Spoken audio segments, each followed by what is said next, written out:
Hey, what's happening? How are you doing today? Thank you so much for being here. I am Chris, and this is the world famous Cool Cars with Chris. And on today's fantastic episode, you know it and I know it, the gas prices here around the country, well, especially here in California, are crazy high right now. Now, some gas stations are crazy high and some gas stations are a little cheaper, but I just discovered that certain gas stations here in California are selling gas that is not from California. They found this little loophole. I'll tell you all about that in this episode.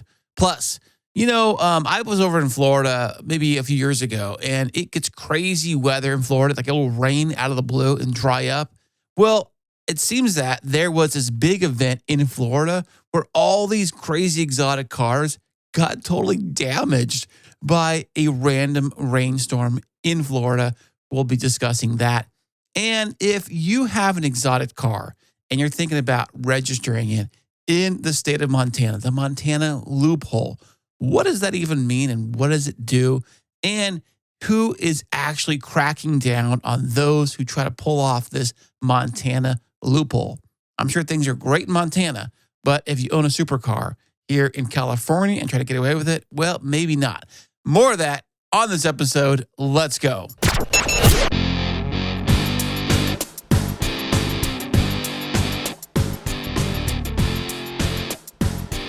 Hey, what's happening? Welcome back to the world famous Cool Cars with Chris. I am Chris, and I have Courage. How you doing today, buddy? I am glad to be here as usual.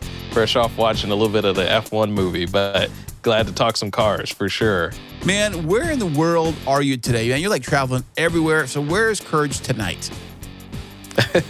Not too far from where I'm usually located, but I am in the Bay Area, so in Oakland specifically. I had to come up here, and so on the other side of California for a little while. NorCal, do they call it NorCal up there? Yeah, we get the NorCal title up here, so and that's we're still allowed to call it that. So NorCal, SoCal. Was born up here. I definitely, this is a hot take, but I definitely prefer SoCal, but I'm still a NorCal, guy at heart. And so it's actually pretty cool to be up here and kind of visit some old stomping grounds kind of here and there. So Oakland is okay, if I know where it is on the map, it's on the east side of the bay, right? Yeah, so East Bay is like, kind of another term for, like Hayward, San Leandro, Oakland, like they kind of get that term East Bay. So, in terms of San Francisco, like you kind of go a little bit further west to get to that. And so, Oakland is kind of like the East Bay area. And you guys take that usually cool whenever I used to bridge, say that right? when I was...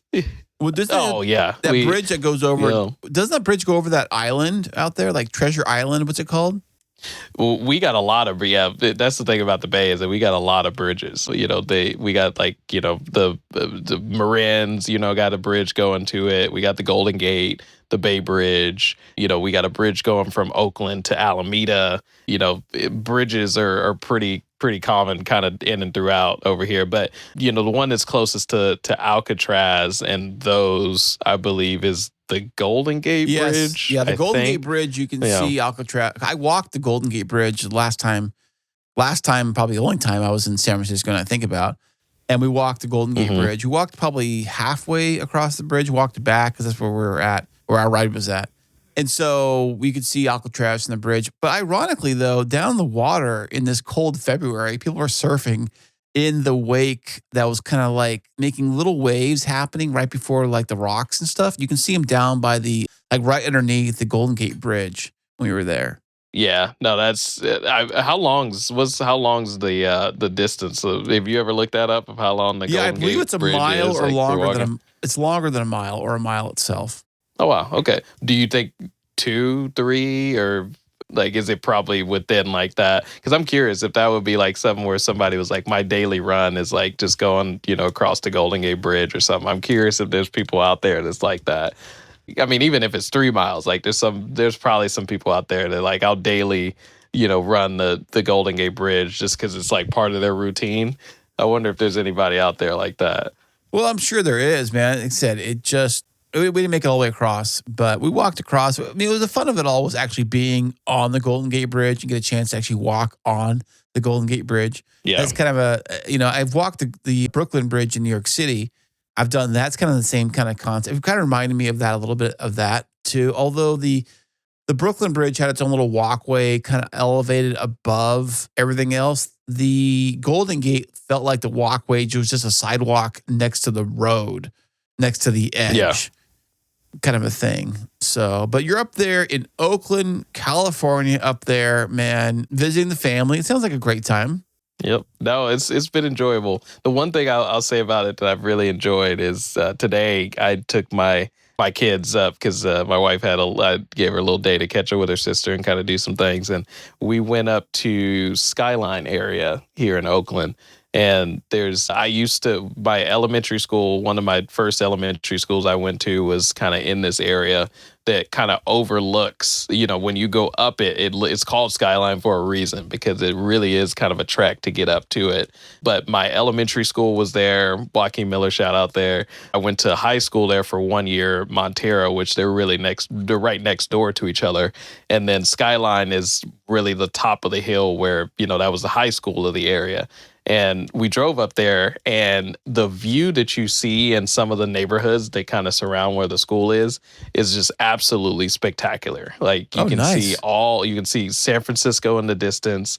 You see all of Oakland and all the other little cities kind of from this huge, hill, just overlooking it all. And at sunset, where you get a little bit of the mist that comes over, the bay, it was super just majestic. And I haven't seen that in person in a long time. So that's been for sure one of the highlights of being out here is just seeing some of the scenery that I haven't seen for a long time.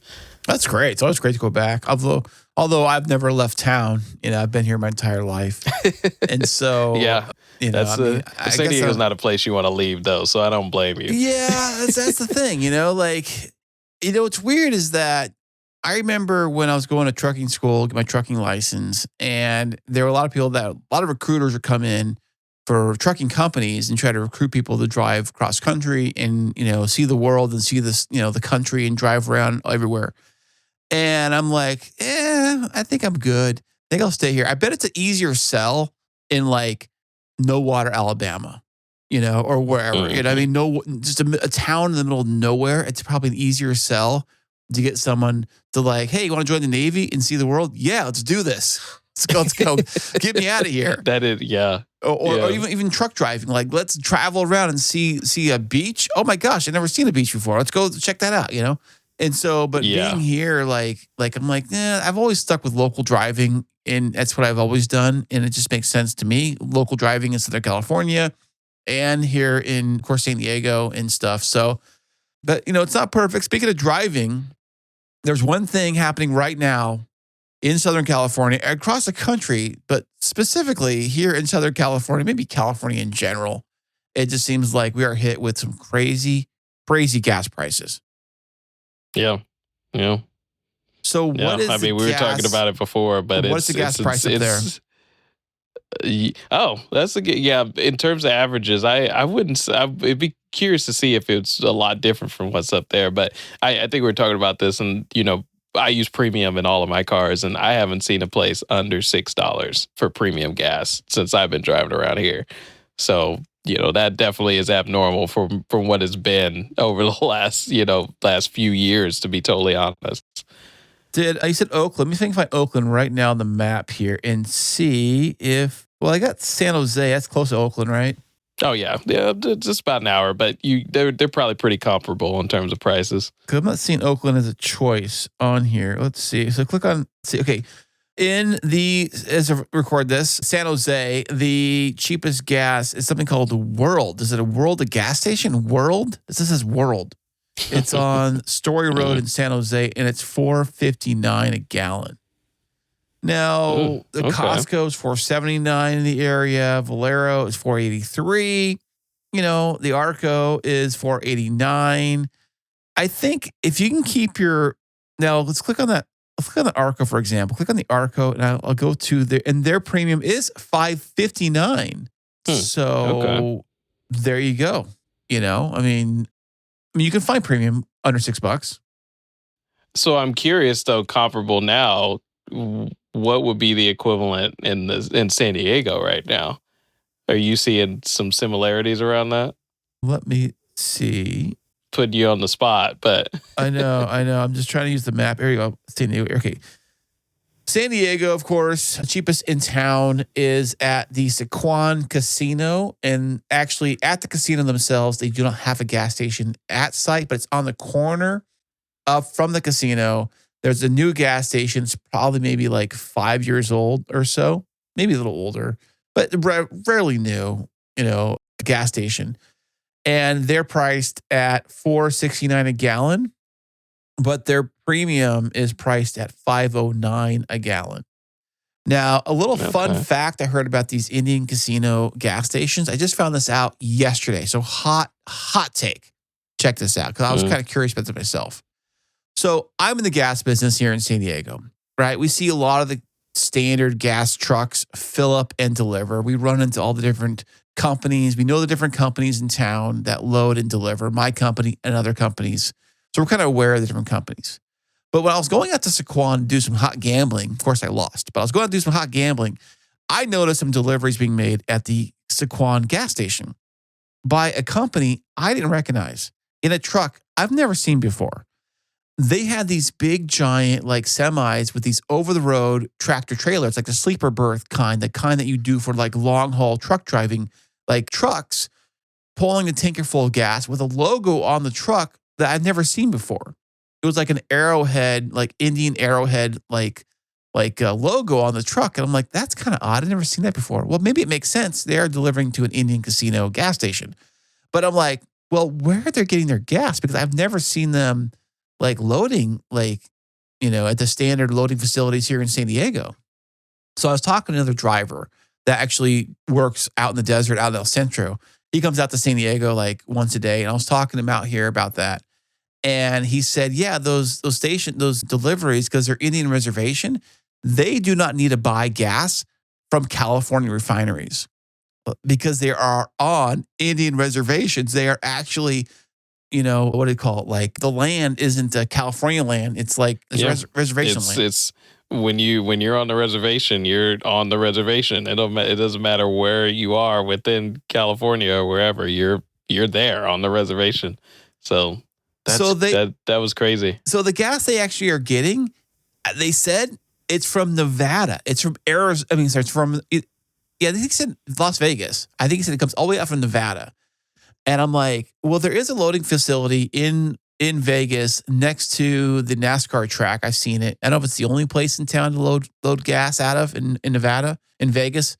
Because, of course, I've never worked in Vegas. I don't know. But I've just seen the one loading facility. It was just outside the racetrack. And I'm saying, you're telling me they bring the gas all the way over from there to here? And I guess they do. And I'm like, gosh, that seems like a long haul just for the gas. But they are selling it for the cheapest place in town right now in San Diego County is at Sequan Market right now at $4.79 a gallon. As I record this episode, cheapest gas in town. And that gas is not from California.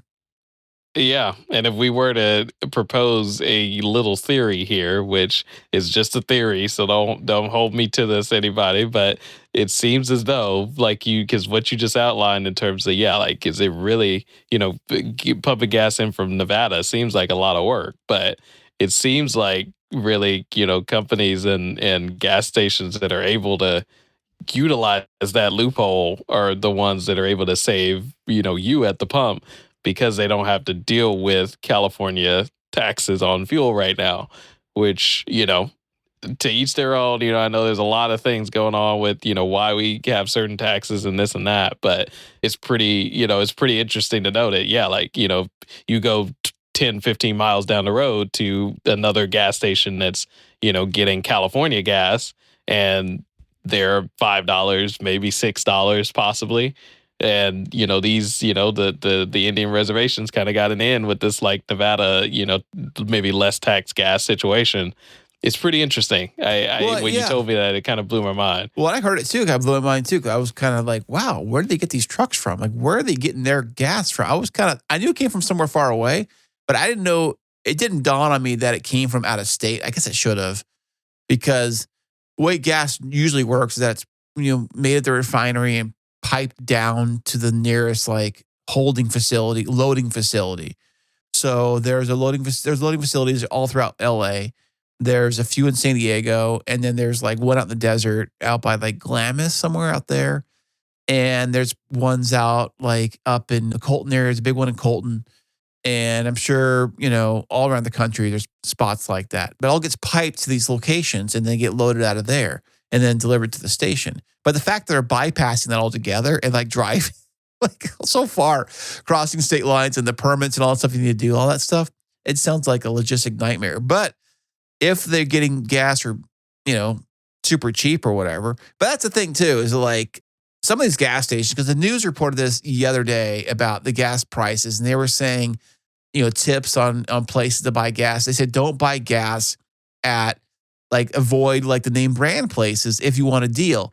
That could be true. Unfortunately, though, I've seen some less than ethical things being done at these like independent gas stations where they can get gas from any place and anywhere, meaning they can get gas from wrecking yards, suck it out of the car's tanks, and then they just drop it in the tank and then, sell it to you for whatever. Yeah. And so they're not, it may not be as clean and I always say top tier. If it's top tier gas, you're probably pretty good. All the big chains are top tier. I don't even know if this Sequan is top tier, to tell you the truth. I don't even know. But it would sit on the pumps. I used to joke with my buddy of mine. He was a huge car guy too, but I used to joke with him that I don't ever fill up at it was like a general term, but I always said like at the gas and go that you would find on a random corner, right? Where it's like not a Shell, Chevron, or whatever. And he always kind of pushed back. He's like, oh, it's all the same stuff and everything.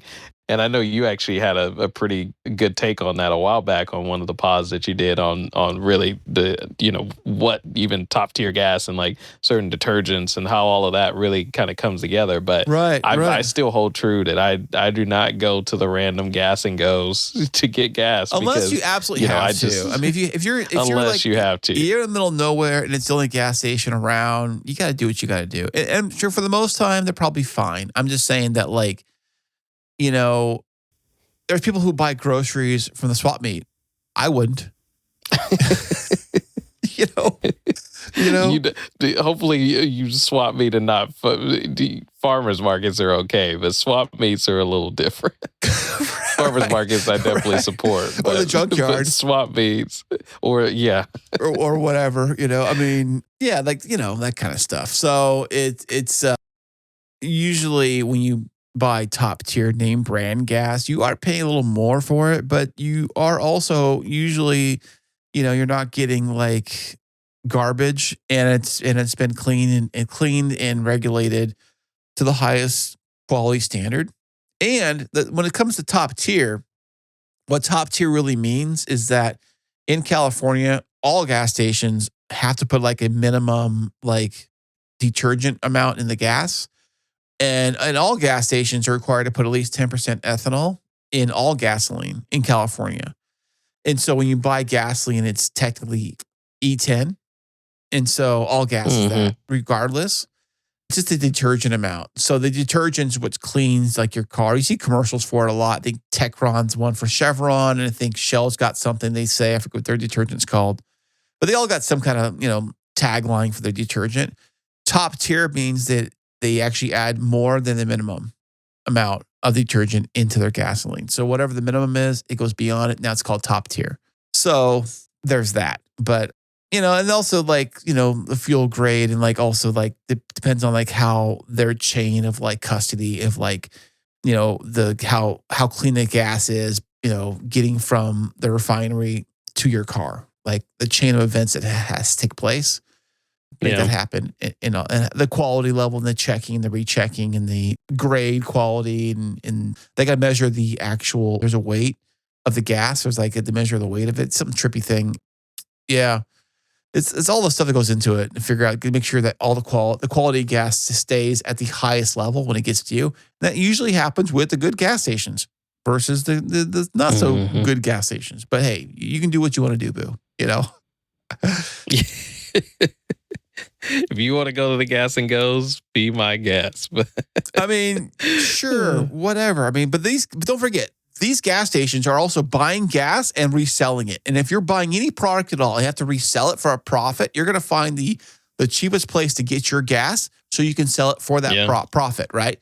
And so if you're an independent station, you have the flexibility to choose who to get the gas from, right? This is true. And so because you have the flexibility, hey, so-and-so's got a bunch of wrecked cars. They have a tank full of that. You want to buy that for $1 a gallon? Sure. Why not? Yeah. Or my side business is a wrecking, car company. I'm like, I'm just gonna get it from there. Like, yeah, right. Or like I said, with the Indian casinos, they're getting it from Nevada because they can, because they're federal or whatever. So there's lots of different things to be aware of. User beware, I guess. Make your best decision. Get the gas that works for you. And I think most of the time, there are people.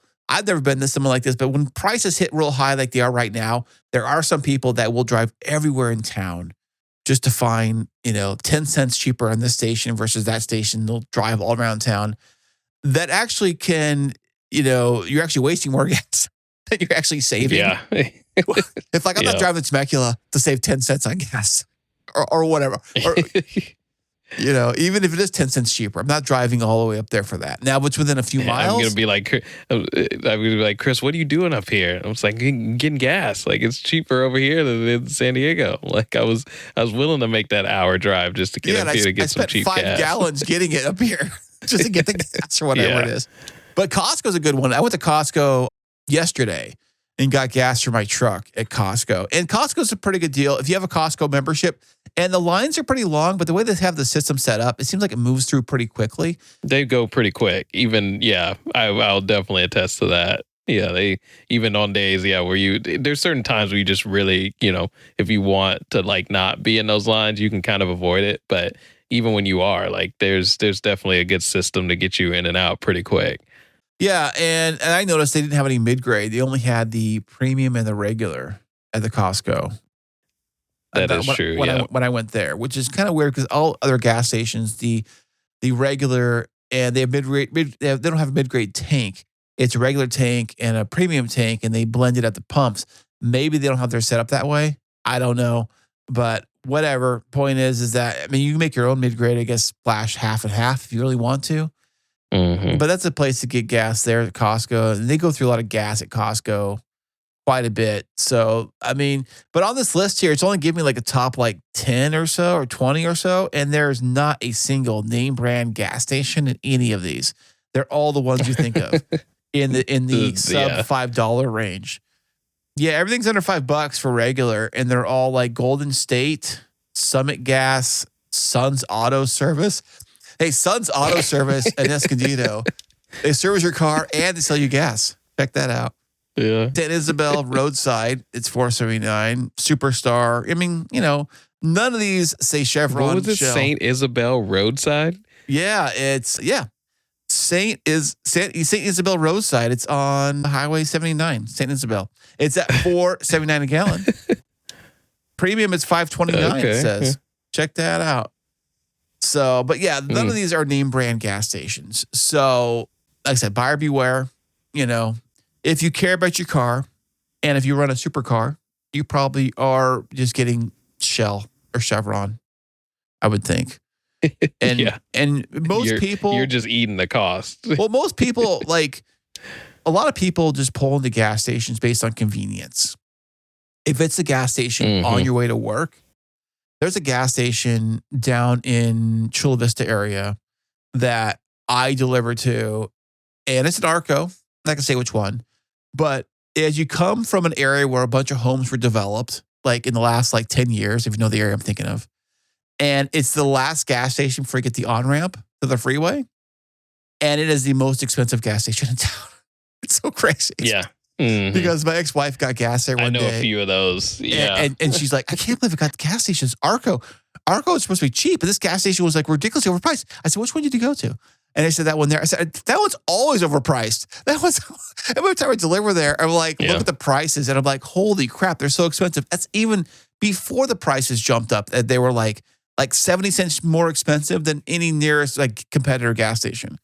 And some stations will do that just because they're convenient.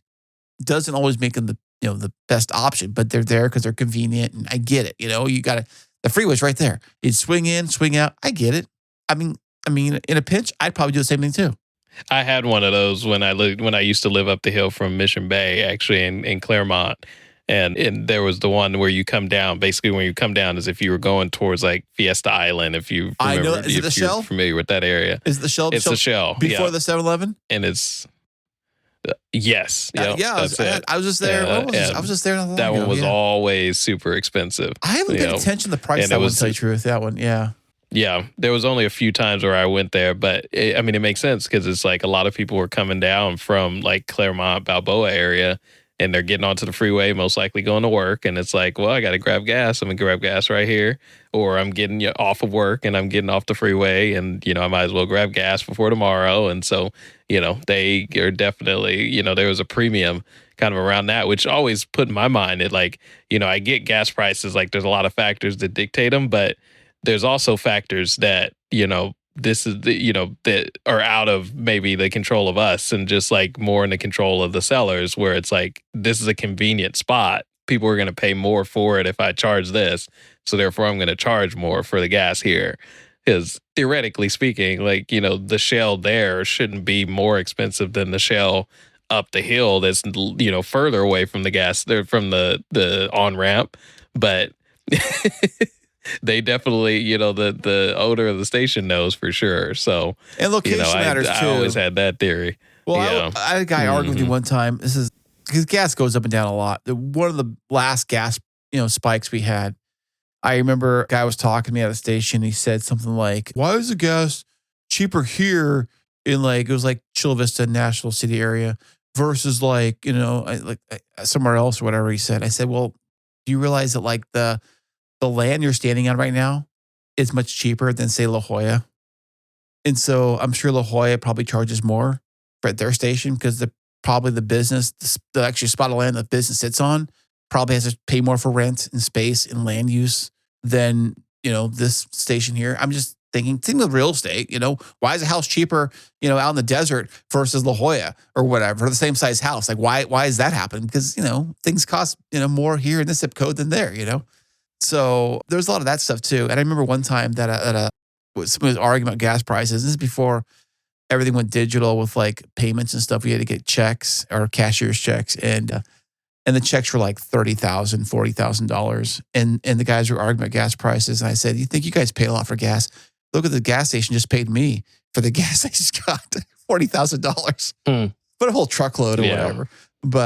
But yeah, fun times, man. Gas prices are crazy everywhere. We're not the only ones in town that are getting hit by this. I know like Alabama and like some parts of Texas, they're seeing high for them. They're seeing high prices too. And cheaper than us, of course, but higher than $1 or whatever they were used to paying, So yeah. But hopefully sometime soon the gas will go down. I don't know. I kind of wonder how it's going to work for work though, because with gas prices, when they kind of start to surge up, we get like really busy, it seems like, because everyone wants to stock up before the price goes even higher. They want to fill up. But then I think maybe people are going to find ways to like work remotely and not go to work and try to like, not drive as much or whatever, just to kind of like, because gas is so expensive. I did see a news report saying that it's possible that less drivers are on the road when the gas hits, these kind of prices. But if you got to drive, you got to drive. If you got to drive your car, you got to drive your car. It's kind of the way it is. But maybe less like fun drives, or maybe less like road trips. Maybe people are staying really close to where they live to do stuff versus traveling far. I know you drove up there, right? You didn't fly. You drove. I was going to say, except for me. Yeah. You drove though, right? Yeah, I did. Yeah. Yeah. It's too much going on with flights right now to be thinking about flying. How far, how many hours or how far did it take you to get there?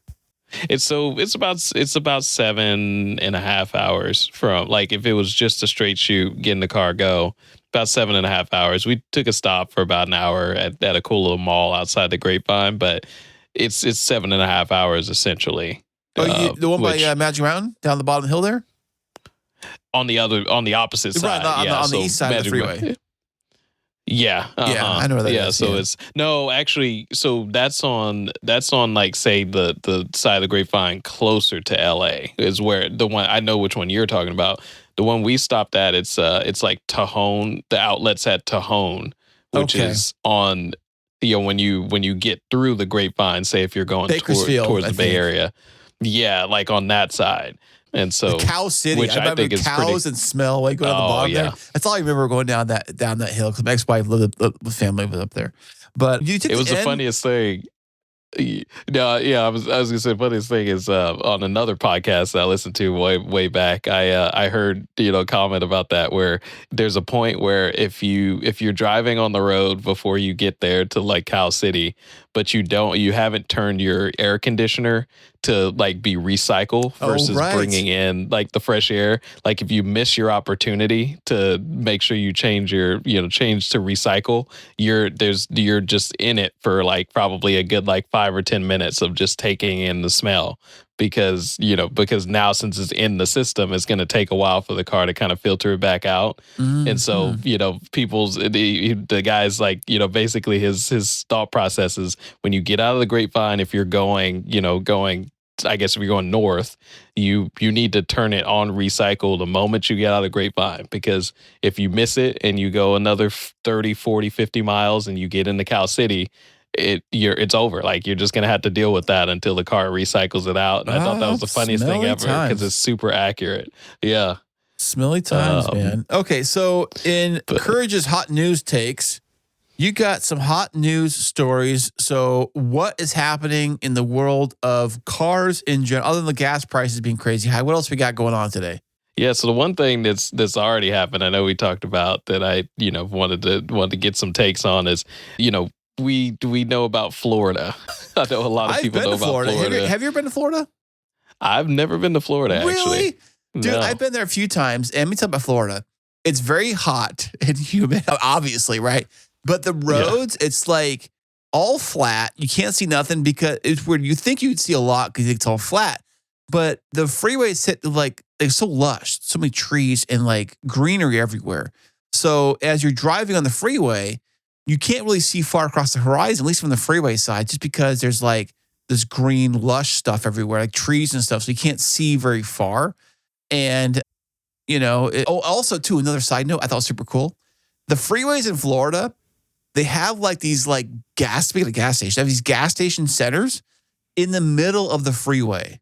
So you have the freeway on the right side, on the left side. You merge into the middle section. And in the middle section is like this rest stop gas station, like mini mall, like a mall, but like a store kind of rest stop kind of thing. But they're like in the middle of the freeway.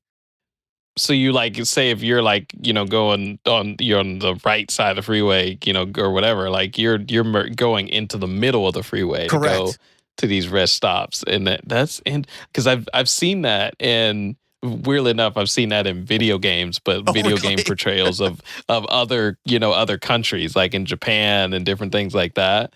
But I didn't know that was a thing in Florida. Actually, that's really interesting. But they were very clean. The freeways seemed very clean for the most part. The roads seemed very clean-ish. A lot of green, water everywhere. There's like puddles everywhere because it rains a lot, and they don't have any mountains or anything, so it's all everything puddles, right? And every time I see like creeks and puddles everywhere, I'm thinking like alligators are in those things. There's gotta be dude. You read my mind. Yeah, it's my wife showed me this. Yeah, showed me a video a couple of weeks ago actually of like it was some lady talking about you ever if you ever want to wonder like where alligators are. It's like you see water anywhere. Maybe an alligator in there. Like it doesn't matter if it's like a body of water. And there's a lot of puddles. Every off-ramp, every on-ramp, and every off-ramp has that like incline to get off the freeway, the little bridge that goes over and stuff. And there's a little puddle of water. Everywhere in Florida, I saw water, little like lakes everywhere.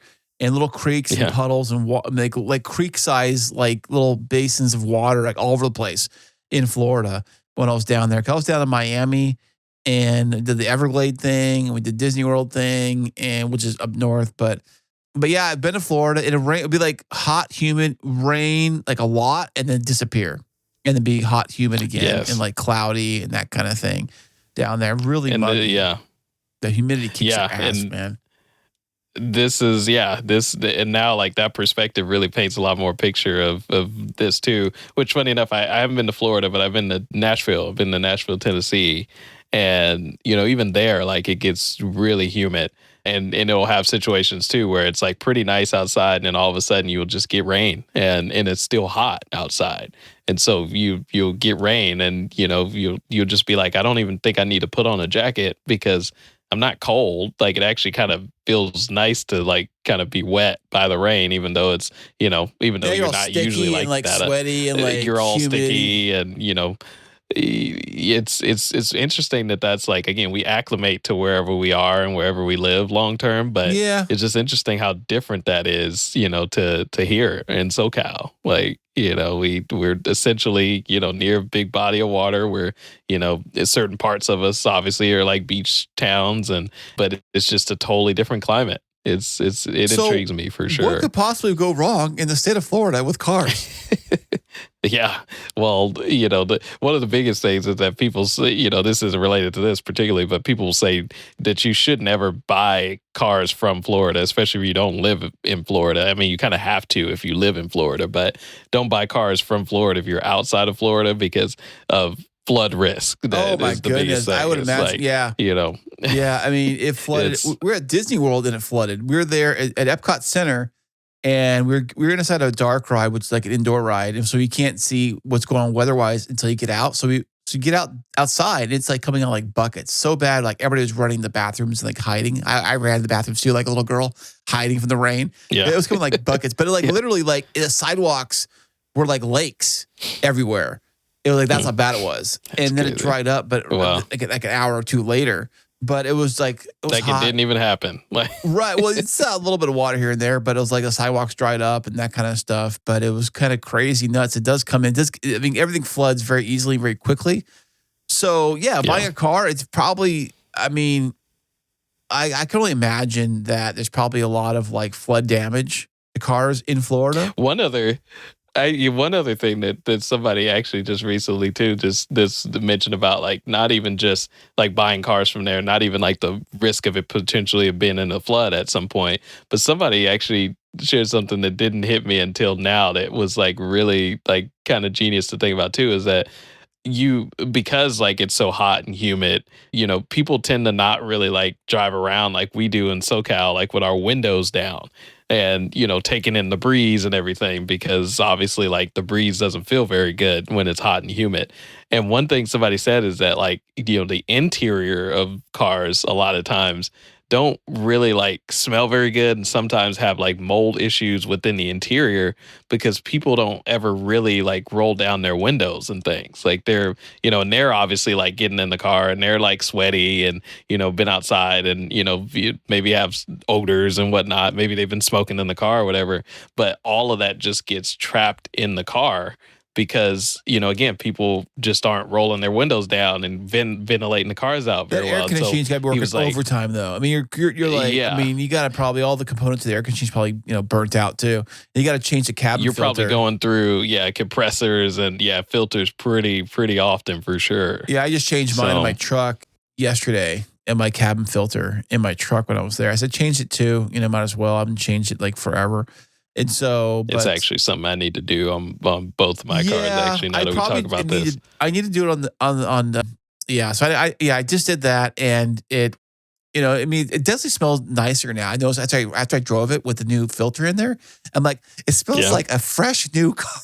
It's like a new car, but it has like the air conditioning. The air conditioning has like kind of a nicer like smell to it, maybe, or scent to it, or just feels. Maybe it's in my head. I don't know. Maybe I change the filter. It's like a top tip. If you want like they always say, like, if you want to feel like you're driving a new car, like get a good car wash and change your air filters, because it'll make you feel like you're driving a brand new car. Like, That's a top tip for some folks. But Yeah, well, you especially if know, you buy a used car, you should probably just get it all done anyways, and stuff. Because used cars, like I say, you buy a used car from Florida, it could be smelling like who knows what and stuff in there, and dead alligator in there, who knows, or whatever they got going on. yeah, because they carried off the road. But you asked what could possibly go wrong with the unpredictability of weather and heavy rainstorms and flooding. And so, there was a big, I don't think this has been a car show that's been going on for a long time, but there's a big, kind of concourse style show that was, held in Florida called MOTA.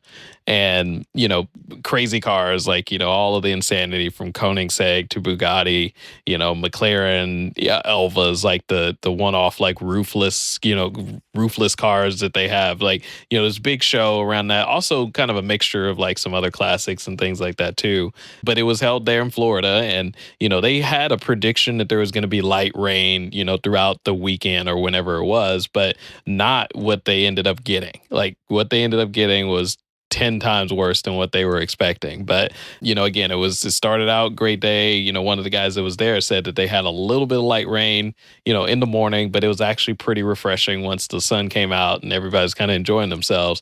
But all of a sudden they basically just had a monsoon come through during the show with all of these cars basically on display as if as if it was supposed to be a sunny day in California. And you had a situation basically where, you had multi-million-dollar cars in flood path. There were some cars that, they basically had to like untrench out of the mud to get them out of the facility. So like a mudslide came through or something, or what happened? No, like it was just such a heavy rainstorm, that, and again, like a lot of times in these like concourse style car shows, they're out in these like big grass fields and things like, or golf courses and things like that. So, if you get enough rain, in these situations, and, you're going to start to get mud kind of piling up and everything. And, there were certain areas that just got flooded so much that, it was just enough so that the cars started kind of sinking to the mud, and you had to kind of get in and dig them out. You had multi-million-dollar cars that had water that got up really to their door line, which ultimately that can It's game be over, considered buddy. a flood car. Yeah. It was a crazy, and on top of that, just all of the people that were there, they weren't prepared for it at all. They were all dressed up, in their cool, their clothes and everything, looking snazzy. And, they basically had to all congregate under this main tent. And at a certain point, they reached capacity and were like, we have to get you guys out of here. Even though it's raining, it's storming, it's windy, all of the canopies for all the displays are blowing around outside. We have to get you guys out of this main tent and over to the main hotel that's, at least like, a half a mile away from here. And so they had to clear people out to run through the rain to get to this hotel. And then obviously the aftermath was when everybody came out to see, like, some of these multi-million dollar cars didn't have their roofs on. So they got rained in, It's like going to the car wash in the convertible down, top down in the convertible. Just think, yeah, if you thought like, what would it be like to just go through a car wash with my roof down? Like somebody experienced that, a couple of weeks ago. And so I just thought it was insane that, again, really, people were always like, oh man, like the coordinators got fired for that. And it's like, well, unfortunately, like, that is just Florida weather. Like, that's the thing I was going to ask you, dude. How do you not know? Like, first off, you would think I would think, knowing that it does rain as often as it does in Florida, that just by the sheer nature of the waterfall and the way the water kind of like pulls together and runs, like you have the different run areas where the water comes in and it runs this one spot, let's say a wash, but like an area where it does run. I don't know what this facility looks like. I don't know what the parking looks like. I don't know where the cars are parked and adjacent to like the way the water runs and things like that. But I would think that knowing that and knowing you are in Florida and it does tend to rain a lot, that's why it's always so green a lot of the time. Maybe it has grass in Florida because it's so much water. So that being said, I would think that, man, like you wouldn't think that maybe, I guess probably because it had so much rain in so little time. It was like, Noah's Ark kind of flooding that you never even expected to happen like that, that it probably was a lot for one time. But still, I would think that while it was happening, you would think, okay, I'm going to cover these cars up or move them, The thing that really got them, to your point, is like people were actually trying to cover up the cars and things, but they got really caught off guard by the 40, 50 mile an hour winds that came along with all of this rain. So, on top of trying to get out of the rain, everybody's like, basically trying to avoid getting blown away and having all of their canopies and covers and things blown away on top of that. So, that was part of it, where there were some people trying to save their cars and get them covered up, but just like they realized it was a lost cause working with both the water and the wind on top of that. Wow. Well, I mean, I would think that I would work quickly for even a $20,000 car, let alone a multi-million $1,000 car. Yeah. I would figure out ways to first off, if it was a convertible and I had the top off, I'd be like, hey, I'm putting that thing back on immediately. And I don't even know if you gotta realize some of these cars either were not built with a roof. Like there's some of these classic like a Cobra, 60s, 70s cars, or even that, like situations like that where it didn't have a roof, or it's some of those those cars that have literally those toupee style roofs that you actually have to assemble. It's not like a convertible top you flip up, or even like a Miata where you just pull it up with your hand. Some of these cars have assembly roofs where it's almost like you're installing a camp tent on your car, and trying to do that in a windstorm is just not going to happen at all. So, there were probably some that were lucky enough to have a more modern car that was, I'm just going to flip up the hood and get out of here. But I bet you any money there were some people that were frantically trying to find an instruction manual in their car because they probably have never put the top on before. How did they get ever. the car here in the first place? Where'd it come from? The trailer? Oh yeah. Okay, well, I would move them back into your trailer. Now these trailers were enclosed trailers, I'm assuming. Mm-hmm. Then I would quickly figure out a way to move them back into if the water is coming, and it probably rushes pretty quickly, and I get that. But if it's if it's at your tire, probably hitting your rim of your tire, it's not. It's high, but you probably could move the car and get it into your trailer at that point, I would think. I mean, did they save any cars at all? Do you know? Some, and there was varying, there weren't all the cars weren't kind of subject to the same fate. Ultimately, there were some cars that probably got a little bit of rain on, but they weren't in the flood zone. But there were some that were, and I that is a good point you bring up. But I think the issue with that probably would have been is because they don't have any of the truck trailers around during the show. Oh, and so they either they're not even on site, or they're somewhere where they wouldn't even be able to make it to the car in time, because people said that this really wasn't even that long of a rainstorm. It was probably a 20 to 30 minute time frame. And, you think the first, 5-10 minutes is just the sheer surprise this is going on, and trying to figure out what you're going to do. The next 10 minutes is, okay, let's try to make this work. But, that didn't give people a lot of time to really do a lot. So it was, and even if a truck did get out there, I bet you any money, it probably would have got stuck in the mud or something. So wow. It's so tough. how much money wise, how much on the dollar side are we talking about a loss here? Oh, I don't even know, man. It's there was a funny comment about, I did bring up the McLaren Elva, which, I'm sure video would be nice so we could show a picture of this thing, but it was, it's one of those cars that was built with no roof or no windshield. It was it's basically one of those type of cars that the car companies build as just a concept that if we have no budget, no constraints, this is the car that we would build. And usually it's owned by these, wealthy collectors or whatever that never drive the car, and they usually only bring it to like shows like this. And one pod I was listening to was talking about a guy who had a McLaren Elva, and that car particularly is one that gets talked about a lot as one of those cars. It was just like a frivolous buy that you just bought it because McLaren called you up and told you like, hey, we got this for you. Like, you're going to love it. Like, this is going to be a future classic. You should buy this car.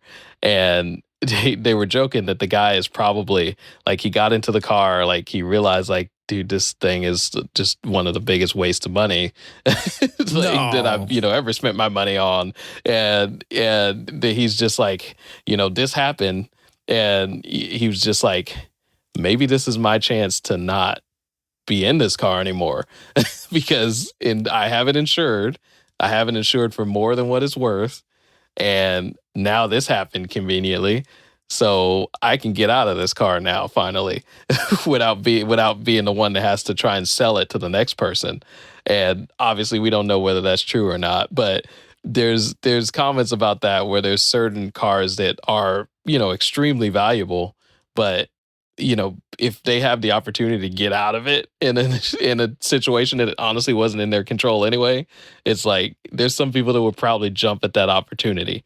And I had the opportunity. I was thinking about that when I tried to sell my house. I couldn't sell the house last year, and I was thinking, man, please burn this place to the ground. Just turn all of the faucets on or something like. Burn this place to the ground because kind of a deal. Of course, we need to get out of here. No, but there would be a worse situation because it'd be bad. Don't burn your house down. Unless it's not condone it at all. But unless it's a total shack and it's worth like $5, who cares, right? But like, we're talking multi-million-dollar house. At best they're going to give us half of that, and then we sold the rest of the money, and then of course, it's just a big, who knows what. You open a can of worms when you do something like that. And so that would not be good. But anyways, that sounds like not so fun times in Florida. Yeah. Yeah. But here's a big thing I wonder. If to get these cars, even though just they're damaged or whatever, you get a nice detail shop, do a nice clean job on them. Do you think they'll hit the Auto Trader? Or that is on on 100%. Yeah, that is on a lot of people's minds for sure. Of like, all of a sudden you see this flood of like these, seemingly a Bugatti for $50,000. What? Yeah. I'm sold. Let's do it. Let's do this. The crazy thing is still asking like millions of dollars for it, but conveniently like around this time, like people are gonna start asking some questions for sure. Well, I know you buy a used car. I mean, you got the Carfax. There's so many shady things. Now I heard these a new big one. You probably heard about too is the mileage rollbacks or the mileage blocker, where they stop the mileage from even counting on the car. Or there's computer hacking tools where they plug it into your computer and like they just type in whatever mileage you want. Like we're gonna remove, say it has 150,000 miles on the car, they can remove the 100 and now you only has 50,000. And if the car looks in decent shape, like how are you gonna know? Like how I wouldn't know, I'm sure there's ways. And I imagine that's probably a big problem with digital gauges too. Where like I was kind of wondering about that. Yeah, and all cars now have digital gauges. Yeah. So, but there's got to be ways to like figure that out and stuff. I know when you look at Carfax, they'll say like on the Carfax report, one of the like checking boxes, it'll say like odometer has been cleared and approved or whatever is one of the, and it's like no, let's say accidents, but it'll say like no, like salvage title, no odometer being messed with. And I always kind of wondered how they kind of knew that. Like how's that? I mean, unless they went to like a place that looked at it and says, yeah, it looks okay. Maybe when they plug in their like computer scanner to the car, read the computer, and they can tell if it's ever been changed or messed with or anything like that. Maybe they can tell there's a code or something that says something in there that this odometer has been altered in some way. You don't know which way, but it's been altered in some way. And that could be a sign that it could be like they rolled it back or whatever. But I could totally see that happening for a cars like this if they end up. But I wonder though, like, out there somewhere, if some kid is picking up a rare one of these cars and going to the sideshow with the thing and just doing, burnouts and, running around in circles and sideshowing some classic car, or or whatever. Yeah. If they can get it running, kind of a thing, or whatever. It's kind of a fun thing to see, funny thing. It'd be a fun thing for a YouTuber to do, Like I picked up this McLaren for whatever, and I'm going to take it. Well, yeah, that's what's his name? Freddie Tavares. That's his thing. He had that whole flood damage the YouTube series on his flood damage P1 that literally, we're talking flood. Like this thing was inside of a garage, and basically the water level pushed it out of the garage and out into the street, maybe like 200-300 feet away from the house that it was in. And he's been rebuilding the thing over the last like 2 years or something like that. But he's in Florida, coincidentally. So, this is his thing. But yeah, like there's situations where people are capitalizing on, a situation like that where, I know the history, I know the situation, but this is my chance to get this car for cheap. And, I can get it back going. And, there's certain extents where you can get that going. But, with something like a McLaren, especially a P1, there were a lot of snags that he's ran into and still are running into with actually getting that thing properly working again. But no, there's people out there hunting for a deal on the Craigslist. I wonder too if I just thought about this too. If you have like a showroom piece or a dealership or even a cool something like a place you can put the car, the car's not going to run, but it's going to look nice as a centerpiece in your lobby or whatever kind of a thing, Yeah. Something like that, I guess, like a showroom piece or whatever. You got the expendable income for a paperweight for sure. Right. Well, people put, money's nothing when people are putting cars in their like penthouse suites in New York City on the top floor. Like, you're not driving that thing down the elevator. You know what I mean? Like, it's not going anywhere. Like, lifted with the crane. People do that. There was a guy in Dubai, I think it was Dubai, who did that for his house in some top floor place, and like had to do a crane and lift it in there and the whole thing. And so that was inspiration for one of the Fast and the Furious movies, by the way. Right? Yeah. Right. Exactly. But I think that movie, the car actually did run. But I think to put a car in your actual like penthouse. I think you got to take all the fluids out and disconnect batteries, and it's basically just a shell, really. The engine might be in there, but I don't think it's like nothing's connected or whatever. Yeah, that kind of thing. So that was a fun story. So what was the other one you had? The other fun stories with Courage in the car news. Oh yeah. What else do you got, buddy?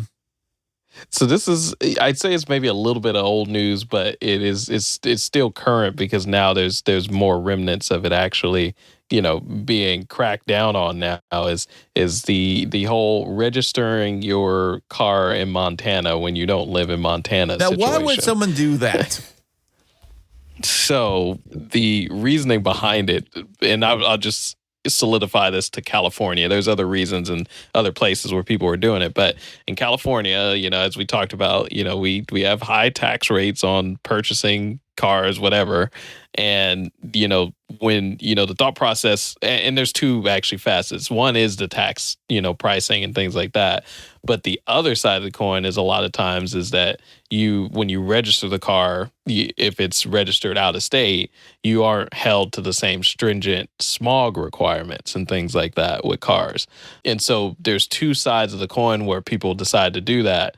Sometimes they overlap. Sometimes they do them for both reasons, where they're trying to avoid maybe the smog requirements and save money on taxes. But the biggest side of it that's really starting to get a lot of attention is the other side, where people are avoiding taxes because they're registering their cars to, say, an LLC in Montana. And so, a lot of people have been pushing back on that portion of it because, the thought process is if you can, spend money on a $300,000, $400,000, $500,000, $600,000 car, and you're cheating the system now, on taxes. Obviously, California doesn't like that. But, you're also kind of drawing attention now to this whole sort of quote unquote loophole that honestly people really just started using because, they had a car that was, say an older car that, is not passing smog or, to be honest, they've done like an engine swap or whatever that makes it so it's not OE parts. And so therefore it doesn't really pass smog for those reasons. People were doing it more for that, which again, it doesn't make it right, but they're just doing it because they have a car that they like and they want to be able to drive it. But it turned into this whole thing of being able to now avoid taxes and quote unquote save money on purchasing these high end cars. And that's when it really started to get a lot more attention by obviously the government. The government doesn't like being cheated out of money.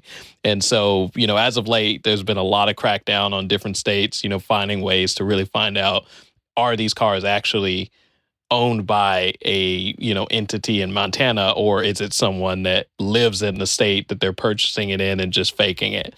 And so California particularly has found a way where now they're requiring, regardless of where you're saying the car's ownership lies, if you're purchasing it in California, the purchaser has to provide a driver's license associated with who is going to be, tied to the car. And obviously, if you're going to provide a California driver's license and you're purchasing the car in California, you're going to pay California tax on it. And to be honest, I don't know why this hasn't been a requirement all this time. Well, but I thought it was when I've bought cars and stuff. You had to give your driver's license and things like that. You buy the car. Now, what if you buy the car in the Montana, but you live in California? So in that scenario, like you would, technically speaking, like you would still be because you're a resident of California, you would be registering the car to your California address, and therefore technically there's no issue. So okay, but the loophole is not paying the sales tax, right? That's the loophole that people are taking. But if you buy the car in Montana, do you get to pay California tax or Montana tax? No, you're paying Montana tax. You're right. Yeah, I get you that. Yeah, so you're paying Montana tax if you were buying it in Montana. But ultimately now though, when you go to register the car, so registration is the deal, not the purchase. Yeah.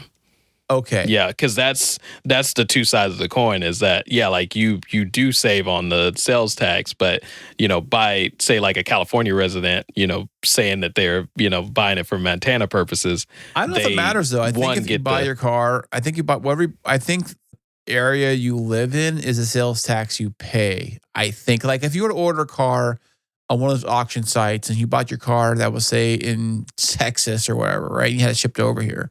Mm-hmm. I think you still pay California. Well, obviously, here's the thing too. Like, I always kind of wonder about this. If I had to buy, I've looked at cool cars online across the country. I'm kind of curious, how does it work when you bring a car that's, say, a Texas car and you bring it into California? California has different smog rules than Texas and things like that. So how does that work when you bring the car over here? Yeah, that's the other side that kind of benefited them is like if it's registered in Montana, then that car doesn't have to, technically speaking, doesn't have to comply to smog. No carb legal, nothing. No carb, all of that. And again, like, for say if you're buying like a modern, sports car, a luxury car, that's not an issue for you. But, say you bought, a Skyline GTR, that is already legal to import, obviously, but you bought it from, somewhere and you registered in Montana and, it came over here and it's in California. You don't have to worry about smog in the car because your requirement for smog isn't, or your requirement for registration isn't dependent on California's rules, if that makes sense. Gotcha. So I heard it's a big no-no these days. I heard it's up to a felony if you are caught doing that. Yeah, a big high-profile situation. Is it Cletus McFarlane or is it Whistling Diesel? Yeah, one of the big YouTubers. Yeah, he was caught lighting his car on fire or some goofy thing like that, which I think is stupid anyways. But a lot of he's been it's YouTuber. yeah, It's like FU money. They call that FU money. It's not FE money. It's FU money. It's like I got so much money, I'm just gonna light it on fire. It's like that scene from, if you've ever seen the movie Wolf of Wall Street. There's this scene in the beginning of the movie where he's talking to the camera and he's doing a line of coke off the table with a $100 bill, and he does the line and he takes a $100 bill, shows the camera, wads it up, tosses it in the trash. Yeah. So it's like I got so much money I can just like throw it away, and that's basically what he did. So why would he want to save money? I don't know. You know what I mean? Like, well, that's the thing. It's like, he probably had he was probably in his mind. It's like, I got this money. I got this money that I can just throw away and do all this stuff because I'm like saving all this money on sales tax and all of this. But at the end of the day, you're not anymore. So, his whole deal was pretty high profile where, the issue was that he had, a lot of his videos had like the actual car's license plate and all the that's a big identifying. I gotta remember. I gotta remember every time I start shooting videos and stuff. I guess I remember I got those cool plates I had made and a company. I can't remember the name of the company I used, but they were at covermyplate.com. Sounds familiar. Anyways, they'll make you a custom plate for your car, and you can put it on the license plate. Covers right up. It's very easy to do. They're magnetic. It fits perfectly. And then you put it on there, and then you can do video and shots of around your car from the outside. And, it doesn't have your actual plate being shown. Yeah. Another trick I've seen people do is they do the blurring out or whatever on the frame. If you want to do that, if you want to get crazy and do that, go right ahead. But I think it's easier to just put something over it. It just seems to be easier. And it's a good note because honestly, to be honest, I should probably do that a bit more. But I try to make sure that I'm not doing anything that's like I'm not street racing. I'm not doing anything that like is that I'm worried about getting caught for or anything. But also there's just that that traceability. Like right. People well, can anybody in a content see your license space. plate and I mean, I've heard stories where, especially if you're a girl and you're doing like content creation of some kind, try not to like have any visible markers around your house or outside of your house so people can like clue into where you live, if possible. I know it's sometimes not always easily done, but I try not to shoot any video that kind of like here's my house, here's my address, obviously, here's the street I live, obviously, don't put that in the shot. And like if you have any mountains or trees or things that are kind of big objects people can recognize and say, oh yeah, I know where that is, I know where that house is. And then because guys are creepy and guys are stalkers and all that kind of crazy stuff, people are detectives, they'll figure this stuff out. They'll figure out where you live based on a few things. And I think it's wise to not have your plates in the shots. I didn't think about that until like I never had any problems because I'm not super famous. But if I was super famous, I could see where people like want to hunt you down and like, stalkers in the trees and stuff, taking pictures and stuff or whatever. Trying to get a glimpse. But yeah, it's crazy, or man. come after you if you were doing some Montana plate stuff. Oh, I'm sure that is too. They would have an easy way to do it. Yeah, but other than this Montana plate thing, like Montana, what have they been in the news for? Nothing. They're like super excited about this news. They're like, oh my gosh, people are talking about us. Yeah, for a while people were saying that is that like everybody's all tripping about people doing this with Montana. Montana's like, I don't care. Like this is actually good for us. So have you ever been to Montana? Have you ever been to Montana? I haven't. I've been to Montana. Yeah, I mean, my grandfather had a cabin out there. He built or whatever out in the middle of nowhere, and it's like what you imagine Montana is. Montana be like. It's like nothing but mountains and grizzly bears and like country roads as far as the eye can see, and it's like it's not just country living; it's like mountain living. It's like mountain man living. So grizzly bears are the ones where you like if you see one, you're supposed to like look big and like loud, right? I don't know. You know that whole thing where it's like brown lay down, brown bears, black bears, brown bears. I don't know, bears everywhere. Yeah. I don't know. I mean, it snows a lot there. It's high elevation. It's close to Canada. It's I mean, it's you're in the mountains up there, so. I bet it's beautiful. Like, I bet there's some really beautiful places there, but but just not a lot of happenings going on. No, I mean, if you're into hunting, if you're into hunting and deer killing and things like that and guns and like, that kind of stuff, yeah, you probably love it. It's probably your thing. If you're into 4x and mountain climbing and a mountain, whatever, and like shooting things and shooting deer, like hunting is like a big, big deal up there. Like there was a show on TV I was watching one time. It was like all about that hunting. I don't know if it was Montana, where it was at, but it was somewhere up in that whole region where hunting licenses, and you're allowed to hunt so many deer and all those different things. And there's so many rules and regulations. You have the whole crew, like the cops running around and getting all the stuff. It was like a kind of a cop show, but for like hunting or whatever. It was kind of a trip, but it's fascinating to figure all that stuff out. But as far as Montana goes, like using this little loophole, no bueno. You can't do it no more. You do, you get caught. But what you should do is just steal the car, don't put plates on it, and take it to the nearest sideshow. Clay's closed, that's all I have to worry about. And make sure you put cheap gas in there so that you're not spending too much money on gasoline as well. If you want to get really, really crazy, maybe don't change the oil, just drain the oil out and see what happens. Run it until see what happens. Solid consumer advice. Yep. Just if you're gonna go down that route, might as well just go, full bore and make a video of it though and post it on YouTube, of course. Oh yeah, like if you have to be in the content creation space to even think like that in the first place. So, but also make sure you do it in front of your address, your house. We know where you live. Make sure you're easily identifiable. Right, and of course, say your full name on the video.